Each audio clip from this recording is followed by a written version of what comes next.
while to come through, hasn't it, to see Christopher Vivell at Chelsea. But yeah, he's finally joined. I think he left Leipzig 2 months ago, but they've been working through kind of his work permit issues. You know, he has to come from Germany to the UK, so that's been kind of the hold-up. But it kind of completes what Chelsea are trying to build, which is sort of a transfer committee. You know, in the summer, the new owners, they did the transfer themselves, but now they want sort of expertise there. So Christopher Vivell, he joins Joe Shields, who came from Southampton.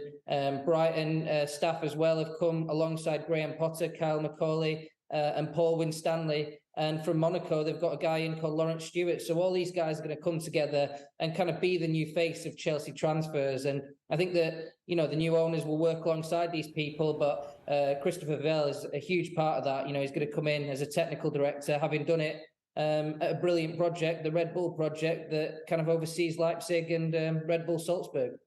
Is he more impressive, going to be more better at this job than Petr Cech and Marina Granovskaya? Why him? Well, that's the million-dollar question. But I think the way Chelsea used to operate under Roman Abramovich with Petr Cech and Marina Granovskaya is going to be quite different to how they'll operate now. So Chelsea want to grow further. They want to be a multi-club model, a bit like Manchester City, a bit like Red Bull, a bit like Monaco. So they've hired a lot of these guys who have expertise doing that. So expect to hear in the future that Chelsea may be trying to buy a club. They're trying in France, they're trying in Brazil, and maybe some other markets. Portugal's another one. So they want to kind of, you know, build this network of clubs that's going to feed in the talent. Maybe they'll loan players there as well. So you'll hear them buying a lot of players to go on loan or to play for these other clubs, and maybe they'll come back to Chelsea in the future. So the Chelsea being transformed here completely, and that's what these guys are going to do. The other thing they want to do is be more data-driven, be more sort of progressive with their transfers. In the past, Chelsea have kind of just done what Roman Abramovich wants to do, what Marina Granovskaya wants to do.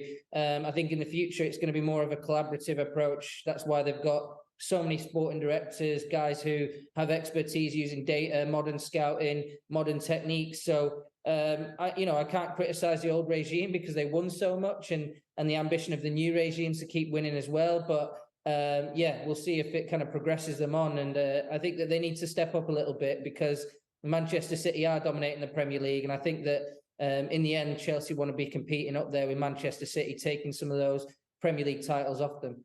Yeah, that data-driven idea was prominent in those quotes we read out from Vivell there. But also, Graham Potter was significantly prominent in those as well. So what is Vivell's job description, and how integral is it, this relationship with Graham Potter, and what does that tell us? Yeah, I think Vivell is going to kind of bring this sort of data idea. You know, I think the best club in the world at this, was Leipzig. Those signings you went through earlier, they're hard to find. You know, they knew the best player coming out of Croatia. They seem to do it time and again, getting the best young players, getting in there before the big clubs. So I think Chelsea want to be in that conversation. They want to be fighting people like RB Leipzig, RB Salzburg for the best young players, because what happens when Chelsea don't do that is they end up paying 70, 80 million for these players. They're paying way over the odds. They want to get in there a bit earlier. And these guys, the experts at that. So I think they want to kind of have their cake and eat it. They still want to do the big transfers that they've always been known for, that people love Chelsea for. But I think sometimes they want to get in there with these best wonder kids. They want to be signing Erling Haaland before he joins RB Salzburg.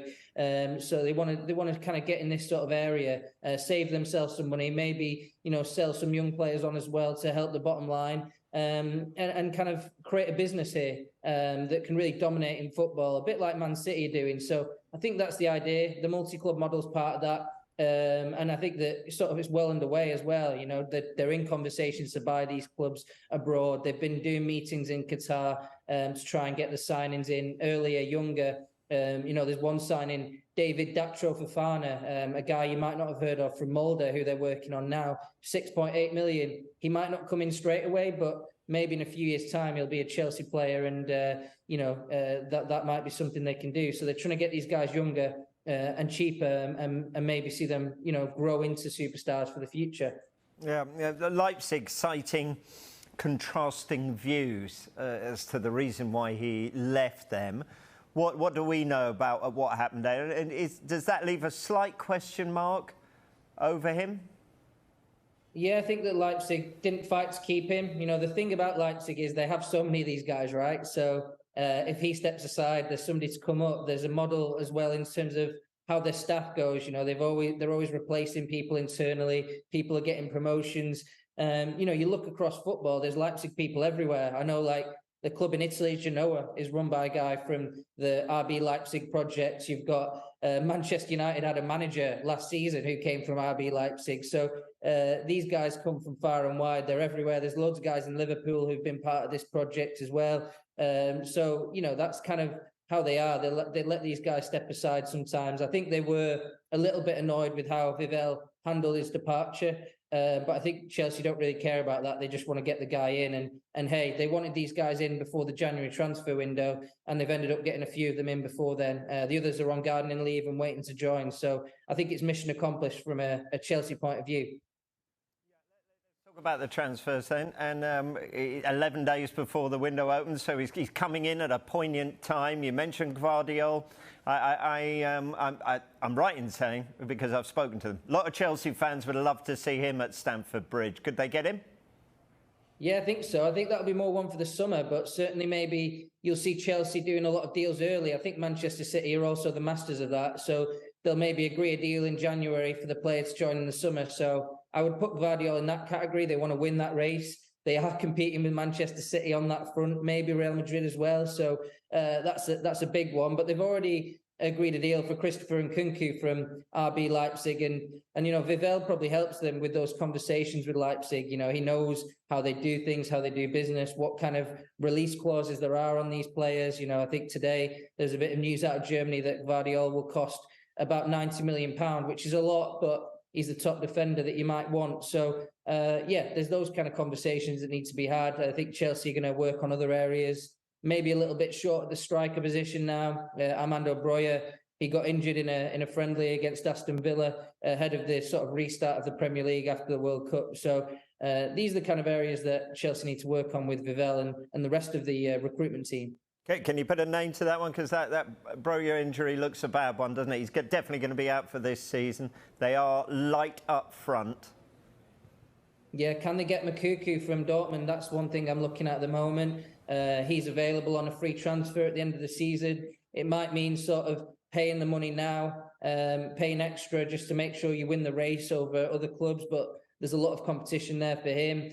Joao Felix is on the market as well. So again, sort of Atletico Madrid are asking for a lot of money for a permanent transfer, but loan with option might be possible. So I think that might be an area they look at as well. Chelsea have great links to George Mendes, who's sort of Cristiano Ronaldo's agent as well as Joao Felix.